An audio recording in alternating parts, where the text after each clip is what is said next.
बहुत बहुत समय पहले, जब ब्रह्मांड नया था, देवता और असुर दोनों ही एक ही कुल से थे।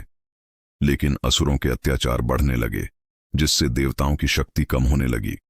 तब सभी देवता भगवान विष्णु के पास गए और बोले, प्रभु, असुरों ने हमें कमजोर कर दिया है, अब हम स्वर्ग की रक्षा नहीं कर पा रहे। भगवान विष्णु मुस्कुराए और बोले, चिंता मत करो, समुद्र मंथन करो, अमृत निकलेगा, वही तुम्हें अमर बनाएगा। परंतु समुद्र मंथन इतना आसान नहीं था। इसके लिए पर्वत मंदराचल को मथनी और नाग वासुकी को रस्सी बनाया गया। देवता और असुर दोनों ने मिलकर समझौता किया कि जो भी अमृत निकलेगा उसे बराबर बांटा जाएगा।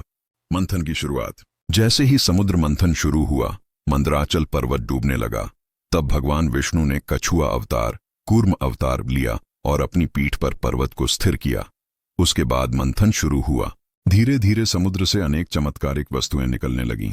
एक कामधेनु, इच्छा पूरी करने वाली गाय, 2 ऐरावत हाथी, 3 अप्सराएं, 4 लक्ष्मी जी स्वयं, 5 और अंत में सबसे भयंकर हल्लाहल विष। वह विष इतना घातक था कि पूरे ब्रह्मांड को जलाने की शक्ति रखता था। सभी देवता और असुर भयभीत हो गए। तब सभी भगवान शिव के पास पहुंचे और प्रार्थना की, महादेव, ये विष सबको नष्ट कर देगा, कृपया इसे संभालिए। शिव ने बिना संकोच विष को अपने कंठ में धारण कर लिया। पार्वती मां ने उनके कंठ को दबा लिया ताकि विष नीचे न जाए, और इसीलिए उनका गला नीला हो गया। वे कहलाए नीलकंठ। अमृत का प्रकट होना। जब विष शांत हुआ, तब अंत में धन्वंतरी देव कलश में अमृत लेकर निकले। अमृत देखते ही देवता और असुरों में युद्ध छिड़ गया। असुरों ने छल से कलश छीन लिया। तब फिर भगवान विष्णु ने मोहिनी रूप धारण किया। एक रूप इतना सुंदर कि असुर भी मोहित हो गए। मोहिनी ने कहा, मैं अमृत बांट दूंगी, पर शांति बनाए रखो। असुरों को कुछ पता नहीं चला और मोहिनी ने सारा अमृत देवताओं को पिला दिया।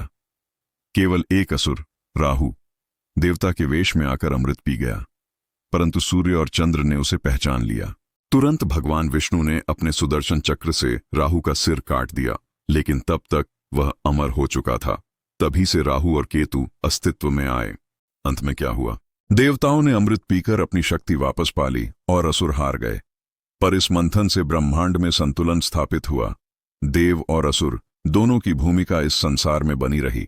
कहा जाता है, हर समुद्र मंथन में विष भी निकलता है और अमृत भी। जीवन में भी यही सत्य है, जो विष सह ले वही अमृत का अधिकारी बनता है।